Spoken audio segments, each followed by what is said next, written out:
মণিপুর সফরে যাবেন রাষ্ট্রপতি দ্রৌপদী মুর্মু, আর তার আগেই আজ আবারও মণিপুর থেকে বিপুল পরিমাণে অস্ত্র উদ্ধার।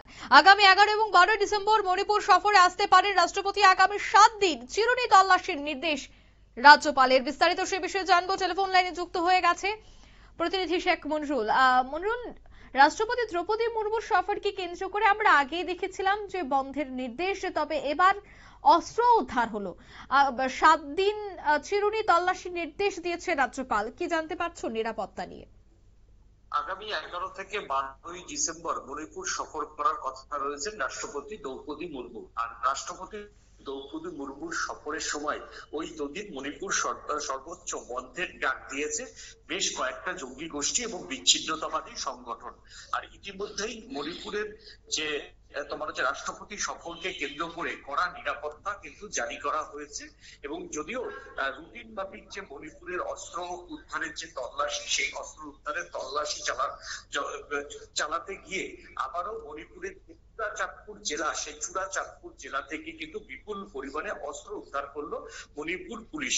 গত 24 ঘন্টায় প্রচুর অস্ত্র এবং দুজন জঙ্গিদের লিঙ্ক ম্যানকে কিন্তু গ্রেপ্তার করতে সক্ষম হয়েছে মণিপুর পুলিশ। রাষ্ট্রপতি সফরের জন্য আগামী 7 দিন মণিপুরের যে এনএইচ রয়েছে, সেই এনএইচ এর 24 ঘন্টা তোমার হচ্ছে ডাকা চেকিং করার নির্দেশ দেওয়া হয়েছে রাজভবনের তরফ থেকে। অন্যদিকে যে সমস্ত জঙ্গি ঘাঁটি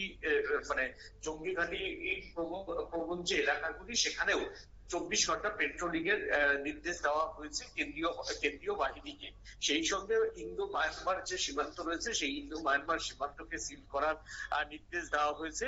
এবং মণিপুরে আগামী এই কালকে থেকে কোনো ড্রোন উড়াতে গেলে সেটা সংশ্লিষ্ট থানার পারমিশন লাগবে। সে সামাজিক উৎসব হোক, খেলাধুলা হোক, তার আগে এইভাবেই কিন্তু রাষ্ট্রপতি সফরকে কেন্দ্র করে মণিপুর জুড়ে কড়া সতর্কতা জারি করেছে মণিপুর পুলিশ।